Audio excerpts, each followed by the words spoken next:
ok, diante desse quadro que nós estamos vivendo, o que nós devemos fazer? O que devemos, como devemos nos organizar enquanto formação permanente, enquanto igreja, para enfrentar essa realidade?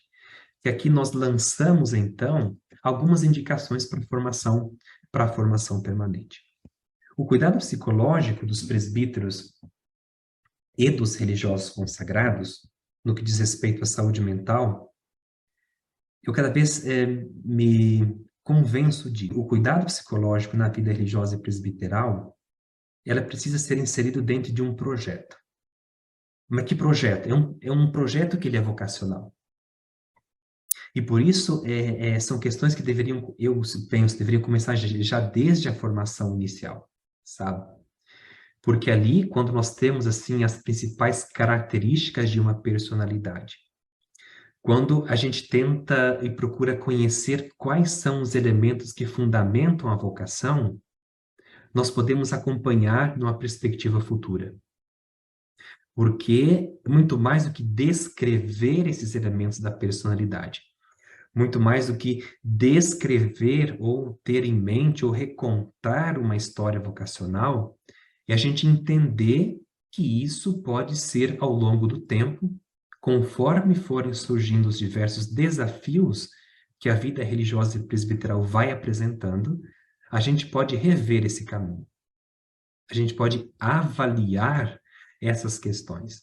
A gente pode propor pistas formativas iniciais e permanentes para aprofundar as questões relacionadas à pastoral, mas também questões relacionadas à vocação e questões relacionadas à existência, à vida de cada um.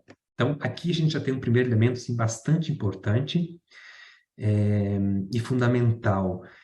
E seja a vida, seja a vocação, seja aquilo que nós fazemos, caminha sempre junto. Está ali, pertence a uma mesma pessoa, pertence a uma mesma vocação.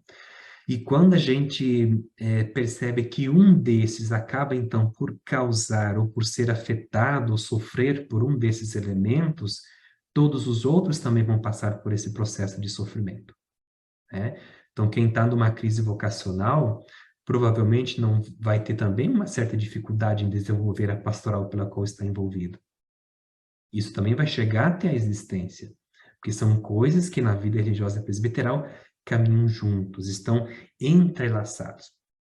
Enfim, por isso é o que eu penso, que eu tenho ultimamente tentado conversar sobre isso quando eu tenho oportunidade, é de falar dessa projetualidade vocacional. E essa projetualidade vocacional, ela nos ajuda a entender, quando nós olhamos, por exemplo, pela dinâmica, pelo intervento da psicologia, ajuda a gente a entender, por exemplo, a dinâmica psicoespiritual, ajuda a gente a entender o objetivo que essa pessoa está vivendo, ou a forma como está vivendo a sua existência e a sua vida. Então, o primeiro elemento é esse. O segundo elemento é aquele da natureza projetual, um projeto, né? Uma dinâmica vocacional pela qual a gente consegue desenvolver a vida e a vocação, né? Mesmo em condições, em situações de sofrimento psíquico.